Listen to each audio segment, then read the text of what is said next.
Dans les dernières années, le tennis asiatique s'est fait une place dans le tennis mondial. Kei Nishikori, Naomi Osaka, Yang Chung, ils sont quelques-uns à avoir performé en Grand Chelem et à atteindre le gratin du tennis mondial. Cependant, la Chine, elle, restait encore en retrait dans cette montée du tennis en Asie. Elle était de plus associée à l'affaire Peng Shuai, ce qui ne facilitait pas le développement du tennis chinois.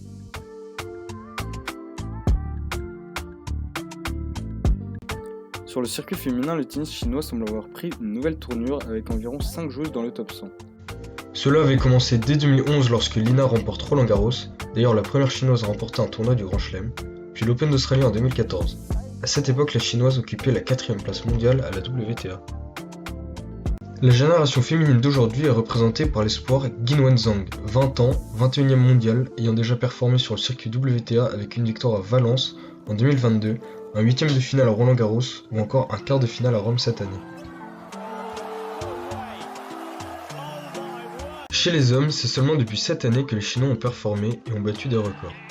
Tout d'abord, Yibing Wu, avec son coup droit surpuissant, qui était le premier Chinois à remporter un tournoi ATP avec le Dallas 250 en battant Isner en finale.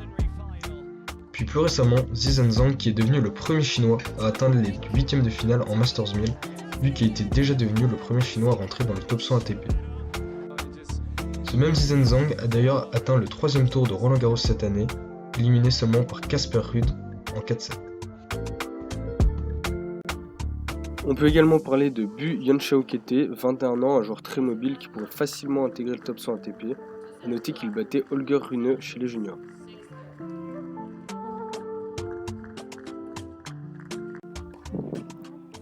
Enfin, on finit avec le tout jeune Zhu Shengsheng, un gaucher de 18 ans. C'est l'année dernière qu'il se fait remarquer en gagnant le tournoi de Lexington en battant notamment Safiullin et Kovacevic. Cette année, il a passé le premier tour de l'Open d'Australie en battant Oscar Ott en 4-7 et a failli sortir Juan Pablo Varillas au premier tour de Roland Garros en gagnant les 2 premières manches. Il était au-delà de la 400e place mondiale il y a un an et est désormais 176e mondial. Cela ne m'étonnerait pas de le voir dans le top 100 d'ici la fin de l'année.